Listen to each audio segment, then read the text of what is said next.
Hello friend, नमस्कार। मैं दिनेश शर्मा। आज आपको राहु मंगल मकर लगन की जो कुंडली है उसका विश्लेषण बताएंगे। राहु मंगल एक वर्ष 18 दिन चलता है।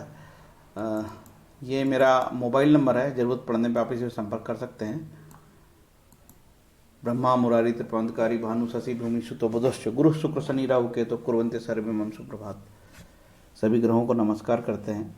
और ज्योतिष का मतलब प्रकाश होता है, और ज्योतिषी का मतलब होता है कि जो व्यक्ति जीवन में अटक गया है, रुक गया है, वो आपके पास आता है ज्योतिषी के पास आध्यात्मिक उपचार के लिए और थोड़ा मार्गदर्शन के लिए। तो हमारा काम है उसको अच्छा सलाह देना और उसके जीवन के उत्साह को बनाए रखना और डराना नहीं, है ना। किसी भी गंदे योग बता के उसकी कुंडली में उसको डराना और उससे धन ऐंठना, और उसको चूंकि उसका आर्थिक हानि हुई है, नुकसान पे है, उससे और बड़ी पूजा करके उसको और तकलीफ में डालना, ये काम हमारा नहीं है। और यदि जो कुछ ऐसा कोई लोग भी ऐसे करते उसको व्रत संहिता में नक्षत्र नेमी कहा है। नक्षत्र नेमी मतलब शैतान किस्म के नियम विरुद्ध तरीके से एस्ट्रोलॉजी करके वो लोगों को डरा के अपना धन अर्जन करते हैं, ऐसे लोगों को नक्षत्र नेमी बोला है। ठीक है, तो हमारा काम आपकी मदद करना, चरित्र निर्माण करना और आपको अध्यात्म से जोड़ना। ठीक है, नक्षत्र दशाओं में इस प्रकार का होता है, जिस जातक का जो नक्षत्र होता है उसकी के अनुरूप उसको जन्म की दशा मिलती है। यदि आपका रोहिणी में हो तो चंद्र से स्टार्ट होगा। इस तरीके से समझना, एक थोड़े से उदाहरण से बताया हूँ। और दशा का क्रम ऐसा होता है, इस तरीके से दशा चलती है। जैसे मंगल की दशा 7 वर्ष, राहु की 18 चलेगी, गुरु की 16। राहु तमस है और गुरु सत्व है, तो आप राहु के बाद काय में आओगे, गुरु में आओगे, सत्व में आओगे। ठीक है, इसको आखिरी दशा को दशा छिद्र बोलते हैं और ये थोड़ी तकलीफ देह होती है। ठीक है, कुछ मामले में अच्छे फल देती है, अधिकतर मामले में तकलीफ दे कष्टप्रद होती है। राहु और मंगल, ठीक है, मंगल मकर में 28 अंश में उच्च का होता है और कर्क में 28 अंश में नीच का होता है। मुख्य रूप से जो ग्रहों की अंतर्दशाएं वो फलदायी होती है, इसका आपको ध्यान रखना पड़ेगा। आपकी कुंडली में मंगल मृत्यु भाग में, विषघटी में है, किस तरीके से मंगल है, कितने अंशों का है, इसकी जांच किसी एस्ट्रोलॉजर से करानी चाहिए। क्या आपका कोई ग्रह पुष्कर नवमांश में है, तो पुष्कर नवमांश में बैठे ग्रह भी कई बार नीच के होके भी अच्छे रिजल्ट दे देते हैं, ताकत बढ़ जाती है। नवग्रह स्त्रोतम से ग्रह शांति होती है, ये बिल्कुल सत्य है। ठीक है, ज्योतिष के नियम है कि राहु केतु की कोई दशा नहीं होती, ना राहु केतु की कोई दृष्टि भी नहीं होती। ऋषि पारसर ने राहु केतु की न राशि बताई न दृष्टि। ठीक है, और जातक तत्वम और अन्य ग्रंथों में भी ऐसा है कि भाई केंद्र और जो त्रिकोण है वो शुभ है, और 6, 8, 12 त्रिजड़ा है, ये खराब फल देते थे। इनमें 6, 8, 12 में बैठे ग्रह खराब फल देते हैं। राहु जनरली ऐसे शैतानी ग्रह है, इसकी दशाएं काफ़ी तकलीफदेह होती है। राहु मानसिक रोग देता है, राहु शैतानी दिमाग देता है। पंचम राहु दिमाग में भ्रम पैदा करता है, 8वें में भी यही हाल है। ठीक है, तो कई साइकेट्रिक प्रॉब्लम भी होती है, डेल्यूशन, इल्यूशन, हेलुसिनेशन, कि मुझे किसी ने कुछ कर दिया, भ्रम होना, डर होना, ऐसे राहु के भय की का फोबिया है, डर का फोबिया है ना। तो देखो भाई, ज्योतिष का काम आपको जीवन को आगे बढ़ाना। हम आपको ये नहीं कहते यार ज्योतिष के भरोसे रहना, है ना, और वीडियो देखना और सब काम छोड़ देना। कर्म करना पड़ेगा, तभी पेट पलेगा। भगवान कृष्ण गीता में कह गए, कर्म ना करने से तेरा शरीर निर्वाह भी नहीं होगा, भूखे ही मर जाओगे। ठीक है ना, काम करना, सीची कलशबाजी में नहीं पड़ना ज़्यादा ज्योतिष के यार। ठीक है ना, देखो लगातार पाप ग्रहों की दशा आती है तो बहुत कष्ट होता है। ठीक है, जैसे कि आपकी राहु चल रही है, उसमें फिर मंगल आ गया, फिर उसमें शनि का अंतर प्रत्यंतर आ गया, सूक्ष्म दशा केतु की आ गई, प्राण दशा शनि की आ गई, तो ये पीरियड तकलीफ दे हो जाते हैं। ऐसे ऐसे में नवग्रह शांति का पाठ, नवग्रह का पाठ करना, नवग्रह शांति हो जाती है, बल मिलेगा। राहु तमस है, तमस को एक्टिवेट करता है। सीबीआई, ईडी, लोकायुक्त, विजिलेंस, फेरा फेमा सब एक्टिवेट कर देता है यदि हम उस काम से रिलेटेड हैं तो। सरकारी लोगों के लिए डिपार्टमेंटल इंक्वायरी, गवर्नमेंट ये प्राइवेट लोगों के लिए जीएसटी का छापा, इनकम टैक्स का नोटिस है। Rahu suicide attempt, poison, conspiracy, छापा जब्ती, फांसी लगाना, सबका कारकत्व है। ठीक है, ये सब बुरे चेंजों को एक्टिवेट करता राहु, ये सब फिर ईडी फीडी का चक्कर है। ठीक है, राहु में कुछ बुराई है तो अच्छाई भी है। जैसे 9वें और 10वें स्थान के राहु को अच्छा माना गया है, बस 9वें से 10वें इसका संपर्क होना चाहिए। राहु का गुरु के ऊपर से गोचर प्रॉपर्टी खरीदने में मदद करता है। राहु गंगा स्नान भी कराता है। ठीक है, और राहु पंचम भाव में संतान हीनता जैसे भी योग निर्मित करता है। और 8वां राहु चंद्रमा के साथ, शनि के साथ काफ़ी तकलीफ देह होता है। रेयर मामले में ही वो अच्छे फल देता है। मंगल के 3 नक्षत्र, मृगशिरा, चित्रा, धनिष्ठा। ठीक है, और भैया ये राहु के कारकत्व है, ठीक, ये राहु के कारकत्व है, मंगल के कारकत्व है, ये भी मंगल के कारकत्व है और ये भी मंगल के कारकत्व है। ये क्यों दिखाए गए आपको? ये इसलिए दिखाए गए कारकत्व क्योंकि आपकी दशा राहु की चल रही है और राहु में मंगल का अंतर है, तो मंगल फल देगा। तो मंगल के कारकत्व को समझो तो पहले कि क्या क्या आपके साथ जीवन में घटनाएं घटित हो सकती है, इसीलिए आपको देखा। इसको रोक के थोड़ा सा आपको अच्छे से समझना होगा कारकत्वों को, है ना। अब क्या होता है कि भाई हमने आपकी बिना कुंडली देखे फलित बता रहे हैं, फलित तो नहीं बता रहे, फलित के तरीके बता रहे हैं, कुंडली समझने की विधि बता रहे हैं आप, और आपसे पैसे नहीं ले रहे, हम आपकी मदद कर रहे हैं भैया। तो हम लोग क्या करते हैं, भाव भावेश से और लघु पारसरी के सिद्धांत से कुछ समझाने का प्रयास करते हैं। हमने आपकी कुंडली नहीं देखी, कुंडली देखेंगे तो ढेर सारी चीज़ें देखनी पड़ती है कुंडली में, नवमांश कुंडली, षोडश कुंडली और ग्रहों के योग, षड्बल आदि, है ना। अब देश काल परिस्थिति का भी हम ध्यान देते हैं कि जातक की उम्र क्या है ना। किसी की पंचमेश की दशा चल रही है, बच्चा है, तो हम थोड़ी बोलेंगे संतान होगी, भाई वो 30 साल का होगा तब बोलेंगे हम, है ना। ऐसे समझ के उसको बोलते हैं देश काल परिस्थिति। तो कई बार हमने ये भी देखते हैं कुंडली में कि अशुभ जन्म तो नहीं है जातक का, गंडमूल नक्षत्र, 22वां देशकांड, 64वां नवमांश, सर्प देशकांड, जेमिनी की दशा, भावात भावम, बनने वाले योग, अष्टक वर्ग, नीच भंग राजयोग या नीच भंग, नीच के ग्रह भी राजयोग देते हैं। इन सबकी जांच, अमावस्या का जन्म, जैसे प्रीटर्म, किसी का प्रीटर्म जन्म हो जाए, है ना, अमावस्या, कृष्ण पक्षी चतुर्दशी, भद्रा, व्यतिपात, 3 प्रकार के गणांत, सोदर का जन्म, मतलब भाई बहन का एक साथ नक्षत्र हो, एक माता पिता का एक नक्षत्र हो, रवि की संक्रांति, 0 डिग्री का रवि, है ना, या बिल्कुल 29 डिग्री 59 या 49 का रवि, या 0001 का रवि इंटर हो रहा राशि में, ये भी तकलीफ देता है। या यमगंड, तिथि 6, दग्धादि योग, तीतर योग, है ना, बहुत सारी ऐसी चीज़, इसकी भी हम लोग जांच करते हैं कुंडली में।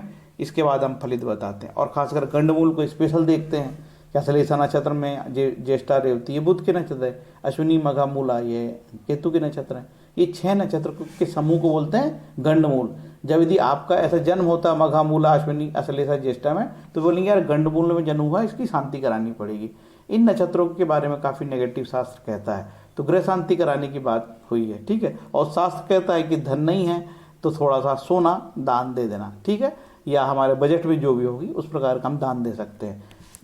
बात आती है बजट की भी, समझेंगे, याद रखना भाई, कोई हार्ड एंड फास्ट रूल नहीं है यार।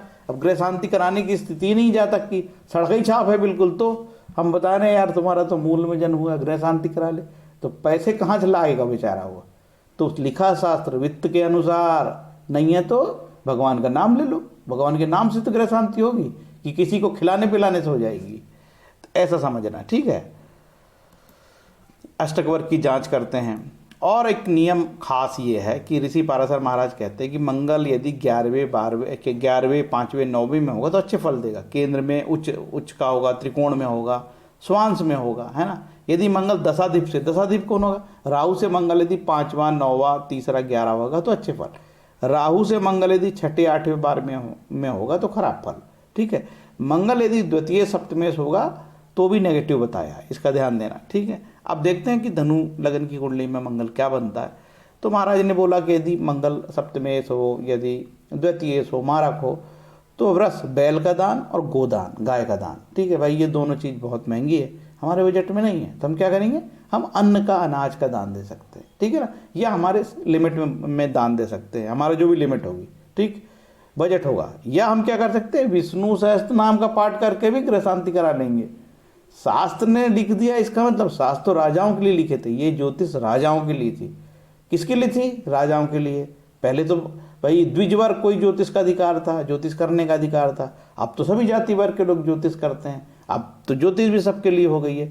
तो ऐसा समझ के, काल परिस्थिति बोलते, ऊहापोह, है ना, समझ के ज्योतिष को समझना। हजारों साल पहले लिखे शास्त्र यार, अभी के अभी वैसे के वैसे थोपोगे जनता पे तो बड़ी दिक्कत हो जाएगी यार। राजा महाराजाओं के पास सोना था तो सोने की मूर्ति, गाय थी तो गाय देन, बैल था तो बैल। अब हम लोग के पास थोड़ी हम लोग राजा महाराजा यार, इसलिए तो राजयोग बोलते थे, राजाओं की ज्योतिष थे राजयोग। षडाष्टक योग 6, 8, 12 काफ़ी खराब फल देता है। 2, 12 योग ये भी काफ़ी खराब फल देता है। क्या होता है इसको हम समझते हैं आगे, षडाष्टक क्या होता है। अब ये आपकी कुंडली है, इसमें मेरे को ये समझाना है कि आपकी मकर लगन की कुंडली है तो कौन सा ग्रह अच्छा होगा, कौन सा योग, मतलब कौन सा ग्रह योगकारी होगा और कौन सा ग्रह अयोग्यकारी होगा, ठीक है। तो फिर इसके बाद मैं मंगल और राहु का षडाष्टक भी बता दूंगा। जैसे मंगल और राहु, पहले तो ये योग ग्रहों का बता देता हूँ। लग्नेश इस कुंडली में सबसे शुभ ग्रह है, और दूसरा मार्केश भी, इसकी दो स्वामी लग्न शनि की दो राशि होती है, ये त्रिकोण राशि है, ठीक है, कुंभ वाली। तो लग्नेश के बारे में कोई नेगेटिव बात नहीं करेंगे, ठीक है। लग्नेश शुभ है। आप बोलोगे साहब लग्नेश का रत्न के चक्कर बताओगे, हो सकता है लग्नेश यहाँ आपका ऐसा नीच का हो, ठीक है। कभी भी लग्नेश नीच का होता तो हम लोग बोलेंगे बहुत बड़ा नुकसान जाता, कि पर्सनालिटी पे हो गया, डेवलपमेंट पे हो गया, उसकी खुद का बहुत व्यक्तित्व डेवलप नहीं हो पाता, सामाजिक प्रतिष्ठा नहीं मिल पाती, और हेल्थ के इश्यू तो होते ही हैं कि उसका शरीर ही नीच का हो गया, मतलब शरीर वाला, शरीर से हीन हो गया, शरीर से कमजोर हो गया, सामाजिक प्रतिष्ठा खो गई, तो बड़ा बुरा नुकसान होता जाता यदि लग्नेश नीच का हो जाता। तो कुछ चीज़ की भी प्राप्ति होना कठिन हो जाती है, ये प्राप्ति होती भी तो टिकती नहीं, बड़ा कष्ट हो जाता है। अब चूंकि ये प्लानेट नीच का है तो इसके रत्न के बारे में पूछते हैं लोग, तो हम कहते हैं कि नीच के ग्रहों के रत्न कभी नहीं पहनना चाहिए। क्या करना चाहिए? हम इसके लिए शनि महाराज के लिए हनुमान चालीसा का पाठ करेंगे, ठीक है। इसके अलावा हम विष्णु सहस्त्र नाम का पाठ करेंगे, इसके अलावा हम ओम शम शनिश्चराय का पाठ करेंगे, इसके अलावा हम गीता जी का पाठ करेंगे, हम रामचरित मानस का पाठ करेंगे, सुग्रह शांति होगी। पैसे नहीं लगते मेरे लल्लू, पैसे पैसे पैसे हर जगह पिसा पिसा। अब ये उच्च का हो गया भाई, लोग उच्च का होने के बाद भी पहनने लगते हैं, क्योंकि लालची ज्योतिषी और उसका जातक और लालची दोनों जब मिल जाते हैं तो बोले महाराज ऐसा करो, मेरे को 10 रत्ती का पहना दो और लाभ हो जाएगा। ऐसा मतलब बच्चा कूड़ बुद्धि मूर्ख बुद्धि बोल सकते हैं ना, लालची मन होता है, जैसे कि यार ऐसा करो सब्जी 2-3 किलो ज़्यादा खरीद लो, सस्ती मिल रही है, खाएंगे घर में बैठ के, फ्रिज में रखेंगे, तो वैसा ही लालची मन है ये। ऐसा नहीं होता मेरे भाई, है ना। ऐसे तो घर में आप नीलम की टोपी पहन लो यार, है ना। तो ऐसे लालची मत बनो ना प्लीज़, है ना। आप मत पहनना उच्च का हो गया तो, क्योंकि शास्त्र ने बोलता उच्च का हो गया तो अच्छे फल देगा, तो फिर हमको क्यों रत्न पहनना यार। एक तो योग भी बनाता है वो, ये होते ना ये सब ग्रह केंद्र में उच्च के होते हैं, उनसे पंच महापुरुष योग बनते हैं, ठीक है। अब यदि छठे और 8वें और 12वें भाव में बैठा होगा तो बिल्कुल नहीं पहनना, ठीक। तो शनि का रत्न यहाँ पे पहना जा सकता है, लेकिन नीच का और उच्च का हो तो जरूरत ही नहीं है, ठीक है। और छठे 8वें 12वें भाव में तो भी जरूरत नहीं है। अब देखते हैं गुरु को। गुरु इसमें 12वें भाव का स्वामी है और तीसरे भाव का स्वामी है। गुरु सबसे खराब ग्रह है, तो गुरु का रत्न पहनने से बचना चाहिए। अब गुरु कहीं उच्च का हो गया तो, यहाँ पे उच्च का हो गया तो, यहाँ पे गुरु उच्च का हो गया तो इसका वैवाहिक जीवन हो गया खत्म, ठीक। और कई बार बीवी मिलती है, सुंदर बीवी मिलती है, धार्मिक बीवी मिलती है लेकिन टिकती नहीं है, इतनी धार्मिक हो जाती कि शादी नहीं टिकती। अब साधु को बिठा दो यार, ठीक है, बेडरूम में तो क्या भजन करेगा क्या और कुछ करेगा वो, समझ गए ना। तो ये भी बड़ी दिक्कत हो गई। तो रत्न पहनने की जरूरत नहीं, लेकिन कई बार शादी ऐसे योग में टिकती नहीं है। ऐसी कई कुंडलियों हमने देखा है, और कुछ कुंडलियों में शादी टिक जाती है तो वही बीवी से जो एक प्रेम होता है, सामंजस्य होता है, उसमें कमी हो जाती है ना। अब इसमें अब चूंकि यहाँ उच्च का हो गया गुरु, तो हम उसका रत्न नहीं पहनेंगे, ठीक है। द्वादशेश का उच्च का होना सप्तम में विवाह को खत्म करने का कारण भी बनता है कई बार, ठीक। अब यहाँ पे यदि नीच का हो गया तो लग्नेश का नीच का, लग्न में नीच का हुआ पराक्रमेश, ऐसे मामले में हमने ये देखा है कि कई बार ऐसा भी योगकारी हो जाता है। ऐसा योग भी यदि द्वादशेश नीच का है और कहीं शनि यहाँ से इसको देखे, इस तरीके से शनि लग्न को देखे, यहाँ से देखे शनि लग्न को, और यहाँ से शनि को देखे, तो भी जातक की कुंडली में राजयोग हो जाता है कई बार, ठीक है। तो ग्रह जब नीच के होते हैं तो सावधानी से हम लोग उसमें राजयोग भी चेक करते हैं, नीचभंग चेक करते हैं। तो ऐसे मामले में हम इसका रत्न धारण नहीं करेंगे, ठीक है। लेकिन ये कोई बहुत अच्छा योग नहीं है। अब कहीं शनि बहुत पीड़ित होगा तो ये खराब फल देगा। ये योग तब खराब फल देगा जब शनि बहुत पीड़ित हो, शनि यहाँ हो शनि, यहाँ शनि हो, या शनि के साथ मंगल हो, या ये भी नीच का हो, ठीक है, और मंगल भी साथ में हो ऐसा, या मंगल यहाँ से देखे, तब बहुत पीड़ित होने से तब ये गुरु नीच का जो खराब ज़्यादा फल देगा। क्या खराब फल देगा? देखो, उसका पराक्रम खराब हुआ और उसका वैभव खराब हुआ, तो वह खराब होकर और खराब हो जाएगा तो कई बार लाभ की स्थिति बना देता है वह, ठीक है। इसके बड़े समझ के फल दिए जाते हैं। फिर भी गुरु नीच का यहाँ पे हम उसको बहुत शुभ नहीं मानेंगे, है ना। गुरु का रत्न धारण ना करें, मंगल मंगल इस कुंडली में चतुर्थेश हो गए शुभ है और उपचय हो गए खराब है, तो इसको हम सम बोलेंगे, बहुत अच्छा ना खराब, और बादकेश भी है। लेकिन तब जब ये मांदी से संपर्क करे तब बादकेश है ना। तो हम मंगल का कोई रत्न मूंगा मूंगा पहनने की इच्छा हो तो पहन सकते हो। इतना जरूर देखना है कि मंगल यदि उच्च का हो तो जरूरत ही नहीं है ना, और यदि नीच का हो तो बिल्कुल भी जरूरत नहीं है ना। तो अब ये विवाह को खराब कर देगा, ये मंगल क्या करेगा, विवाह को खराब कर देगा। अब कैसे खराब करेगा, इसका चंद्रमा भी बहुत पीड़ित हो, पता लगा कि चंद्रमा भी यहाँ आ गया और चंद्रमा शनि से दृष्ट, शनि के साथ हो, शनि से दृष्ट हो या यहाँ शनि से दृष्ट हो, तो क्या होगा ऐसे मामले, या यहाँ से शनि से दृष्ट हो चंद्रमा, तो ऐसे में क्या होगा कि चंद्रमा भी पीड़ित, और चंद्रमा जिस राशि में बैठा है उसका मालिक भी बैठो नीच का, तो ऐसे में विवाह तकलीफ देह हो जाता है, टूट जाता है। कई बार केवल सप्तम भाव से ही विवाह नहीं देखे जाते, हम आरुण पद देखते हैं, उप पद देखते हैं, कारकांश लगन देखते हैं, चंद्र कुंडली देखते हैं, सूर्य कुंडली देखते हैं, लग्न कुंडली देखते हैं, तब फलित बताते हैं यार। ठीक है, कि एक ठो कुंडली देखने से नहीं होता। ठीक, तो मंगल का रत्न मैंने बता दिया, और यदि यहाँ 6ठे 8वें 12वें में मंगल हो तो रत्न धारण न करें। क्या करोगे, विष्णु सहस्त्र नाम का पाठ करने से ग्रह शांति हो जाएगी। ठीक है, पैसे कहाँ लगे यार, अभी तक आपके पैसे नहीं खर्च कराए मैंने, थैंक यू बोलना है मेरे को आखिरी में सुनने के बाद। अब शुक्र देखो, शुक्र इसमें सबसे अच्छा ग्रह है। केंद्र का दोष लगता है लेकिन थोड़ा सा लगेगा, ठीक है ना, थोड़ा बहुत लगता है, केंद्र का दोष लगता है शुक्र को, लेकिन फिर भी राजयोगकारी है, ठीक है ना, अच्छे फल देगा शुक्र बहुत। शुक्र का रत्न हीरा पहन सकते हो, लेकिन कब नहीं पहनना, यदि ये नीच का हो गया यहाँ पे, है ना, ये नहीं पहनना यहाँ पे यार। ये योग बड़ा खतरनाक होता है। ठीक है, यदि पंचमेश नीच का यहाँ पे हुआ तो बुद्धि का स्वामी नीच का हुआ और दशमेश नीच का हुआ। कई बार ऐसे योग बड़े विचित्र फल देते हैं। शुक्र के इस योग के कारण कई बार पिता का कैरेक्टर डाउटफुल होता है या कोई उचित नहीं होता, उसमें कुछ कमी रह जाती है ना। बड़ी सावधानी से हम लोग इस ऐसे मामले में हम लोग चेक करते हैं, क्या पिता का कैरेक्टर कुछ कमज़ोर है या जातक का कमज़ोर है, इसकी हम बड़ी गहराई से पहचान करते हैं। ठीक है, इसीलिए हम लोग कई बातें पूछते हैं उससे। ठीक, और कहीं उच्च का हो गया यहाँ तो ये तो बहुत अच्छा योग है यार कि हमारा पंचमेश उच्च का हुआ है और दसमेश उच्च का हुआ है। तो अच्छी कम्युनिकेशन स्किल और जातक का जो टेली कम्युनिकेशन है संप्रेषण कला है, उसको ये बहुत महारत हासिल कर सकता है। और ये जब भी शुक्र उच्च का होता है तो भाई उसको जीवन में क्या मिलेगा, भोग मिलेगा और लग्जरी मिलेगी। लेकिन ये शुक्र D9 में नीच का नहीं होना चाहिए, ये सभी ग्रहों पे अप्लाई होता है, इसका आपको ध्यान देना पड़ेगा, है ना। और शुक्र यदि ये 6ठे 8वें 12वें हो तो इसका रत्न धारण ना करें। क्या करोगे, शुक्र यदि खराब हो जाएगा तो शुक्र के लिए कनक धारा स्त्रोत या माँ लक्ष्मी की आराधना या माँ दुर्गा की आराधना करने से, यदि शुक्र आपका नीच का हो गया तो कनक धारा स्त्रोत का पाठ करके इसको बलि कर लेना। पैसे लगे क्या, 1 रुपये भी नहीं लगे यार। ऐसा थोड़ी हमारा ग्रह बलि और एक दुकान किसी ने खोल के बैठ रखा, आओ भाई आओ, तुम्हारा मेरा शुक्र नीच है, मैं बलि कर दूंगा। यदि वो आपका बलि करने लगता है तो वो काय को दुकान खोल के बैठा, इतनी बुद्धि तो लगाया करो। अब चले आगे, इसलिए गाली खाता हूँ मैं, ऐसी बात करता हूँ तो मेरे को गाली देते हैं लोग। कर्मकांडी ने देखा और गाली देगा मेरे को यार, ये साला हमारे धंधे बंद करेगा यार।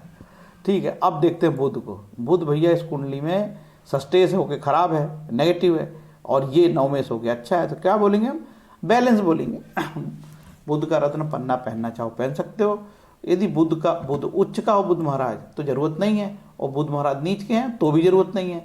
हम क्या करेंगे, बुध नीच का हो गया तो हम विष्णु सहस्त्र नाम का पाठ करके अपने बुध को अच्छे कर सकते हैं। इसमें पैसे लगे क्या, बिल्कुल नहीं लगे, है ना, और शास्त्रीय उपाय है, 1 रुपये भी नहीं। अरे यार, हमारे ग्रह अच्छे करने के लिए बाजार जाए क्या, पैसे खर्च करेंगे क्या बकवास बात करते हो यार, गलत बात है ये। और ये बुध यदि 6ठे 8वें 12वें भाव में हो तो इसके रत्न धारण ना करें। क्या करोगे, विष्णु सहस्त्र नाम का पाठ करो। तो जनरली यदि बुध उच्च का होगा तो उसके रत्न नहीं पहनना, और नीच के हुए तो रत्न नहीं पहनना। और यदि बुध केंद्र में हो, ठीक है, तब इसके रत्न धारण कर लें। बुध यहाँ हो तो रत्न धारण कर लें, लेकिन बुध नीच का हो तो रत्न धारण नहीं करना यार, नहीं ना, नहीं तो कहीं फिर दिक्कत हो जाएगी आपको। ठीक, अब कहाँ पहुँचे, बुध में पहुँच गए, शुक्र भी पहुँच गए, मंगल भी बता दिया, गुरु बता दिया। अब हम मंगल का बता देते हैं। मंगल और राहु का षडाष्टक, ऐसे योग जैसे ऐसे इसको बोलते षडाष्टक। ये षडाष्टक मतलब ऐसा सिद्धांत है जैसे मंगल से हम गिनेंगे 1 2 3 4 5 और 6। यदि यहाँ हो गया तो षडाष्टक, ठीक है। अब यहाँ से गिनेंगे 1 2 3 4 5 6 7 और 8। ये कहीं से भी बन सकता है योग, ये यहाँ से भी बन सकता है। अब गिनो यहाँ से, ऐसे भी बन सकता है, कहीं पे से भी बन सकता है। और 2 बार योग, आपस में आगे पीछे कहीं पे भी रहे मंगल, आप आपस में आगे पीछे, तो इसको 2 बार योग बोलते हैं। ये भी तकलीफ दे होता है, ऐसे ऋषि पाराशर बोलते हैं, है ना। और हम व्यवहार में देखते भी हैं, ठीक है। अब कहाँ पहुँचे, अब यार मंगल का बता देता हूँ। मंगल यदि लग्न में होगा तो किस प्रकार के फलित हो सकते हैं। देखो मंगल यहाँ उच्च का हो गया, और चतुर्थेश उच्च का हो, और लाभेश उच्च का हो गया, तो भैया ये राजयोग है। जातक प्रॉपर्टी हो सकता है, संपन्न हो सकता है, दबंग हो सकता है, पुलिस में हो सकता है, दरोगा हो सकता है, फौज में हो सकता है, रुतबे वाली पोस्ट में हो सकता है, ग्राम प्रधान हो सकता है, विधायक हो सकता है, एमएलए हो सकता है, ठीक है। रुतबा होगा, दमदार पोस्ट होगा, और बड़ा दिलेर होते हैं ऐसे लोग, ठीक। तो शुभ योग है यार। यहाँ हो तो अपने से 11वां गया, कोई बुरा योग नहीं, ये धन योग बनाता है, बहुत सुंदर धन योग बनता है, क्योंकि लाभेश का धन में बैठना धन योग है, ठीक है। मंगल यहाँ गया तो अपने से पंचम गया है, भैया ये योग भी बहुत बढ़िया है। उपचय का उपचय में जाना, इसमें कोई बुराई नहीं है ना। तो ऐसा हुआ भैया, ठीक है। अब मंगल यहाँ हुआ तो हाँ, ये बता रहा था कि ये जो उपचय होगा ना, ये योगकारी हो जाता है भैया, खराब नहीं है। देखो मंगल कभी भी तीसरे 11वें और 6ठे में बैठा हो तो खराब फल नहीं देगा, इनके मालिक खराब फल देते हैं, ये तृतीय गुरु है ना, ऐसे होके। तो ये कोई बुरा फल नहीं देगा यहाँ पे, ठीक। ये बल्कि अच्छा हो गया ये। अब मंगल यहाँ हो तो अपने घर में है, क्या दिक्कत है यार। लेकिन मंगल क्या करता, कई बार अपने जो जीव की हानि करता है, माँ को कष्ट दे देता है यह मंगल, ठीक है। लेकिन तब जब ये पीड़ित हो, शनि यहाँ से ऐसा देखता हो, यहाँ से शनि देखता हो, यहाँ से शनि देखता हो, या शनि स्वयं यहाँ बैठा हो, तब जीव की हानि हो जाएगी, माँ को कष्ट होगा, या माँ के सुख में कमी होगी, ठीक है। यहाँ क्या करेगा, बहुत अच्छा योग है ये। जातक का चतुर्थेश यदि पंचम में हो तो योगकारी है, ठीक है। ये कोई भी नेगेटिव नहीं बनाता, और अपने घर को देखता है यार यहाँ से, तो लाभ भाव मजबूत कर रहा, बहुत बढ़िया, पॉजिटिव। यहाँ पे ये भी योग उपचय, जब उपचय में जाता है तो कोई बुरा नहीं है यार, ये अच्छा योग है। और जातक दुश्मनों को जीत लेता है, दुश्मन लड़ लेता है, फाइटिंग स्पिरिट अच्छी है, कॉम्पिटिटिव एग्जाम तगड़ा हो जाता है, जीवन के संघर्ष को पार कर जाता है, ठीक। ये पत्नी के वैवाहिक जीवन के लिए अच्छा नहीं है, और ओवरऑल ये अच्छा नहीं है। चतुर्थेश का अच्छा नीच का होना, भाई हमारा सुख नीच का हो गया, हमारी माँ का जो प्लानिट है, मदर का सुख नीच का हो गया, है ना, मदर माँ का सुख नीच का हो गया, और हमारी प्रॉपर्टी नीच की हो गई, ठीक है। तो हमको क्या होगा, हम हो सकता है कि हमको जमीन जायदाद के मामले में हानि हो, हमको भवन के मामले में वो सुख ना मिले जो मिलना चाहिए, और वैवाहिक जीवन तो हमारा तकलीफ दे हो ही गया, ठीक है। वैवाहिक जीवन भी खलल वाला हो सकता है, बड़ा खराब है ये। अब ये यहाँ पे क्या हुआ, अपने से पंचम और अपने से 11वां, 7 8 9 10। तो ये भैया उपचय यदि अष्टम में जाता है तो नेगेटिव नहीं है, लेकिन जातक की माँ की हानि हो सकती है, प्रॉपर्टी की हानि हो सकती है, और प्रॉपर्टी का बड़ा नुकसान हो सकता है, ठीक। ये कैसा, अपने से 10वां 11वां गया है, ये तो कोई बुरा नहीं भैया, ठीक। लाभेश का नवम में आना शास्त्र में राजयोग बताता है, और चतुर्थेश का नवम में गया, ये भी कोई बुरा योग नहीं है। हाँ, यदि ये पीड़ित हो, यहाँ से शनि देखे, ठीक है, और यहाँ से शनि देखे, तब क्या होगा, ये यहाँ शनि देखे तब क्या होगा, पिता के हानि कर सकती। कई बार ऐसे मामले में पिता का जीवन कम होता है, या पिता की हानि हो जाती है। और यहाँ सूर्य भी आ जाए तब पिता की ज़्यादा हानि होती है, ठीक है। या नवम स्थान पे सूर्य का होना पिता के लिए हानिकारक है किसी भी प्रकार से, ठीक। ये बहुत अच्छा योग है, इसमें कोई बुराई नहीं है, ठीक है। और ये भी बहुत अच्छा योग है, ठीक।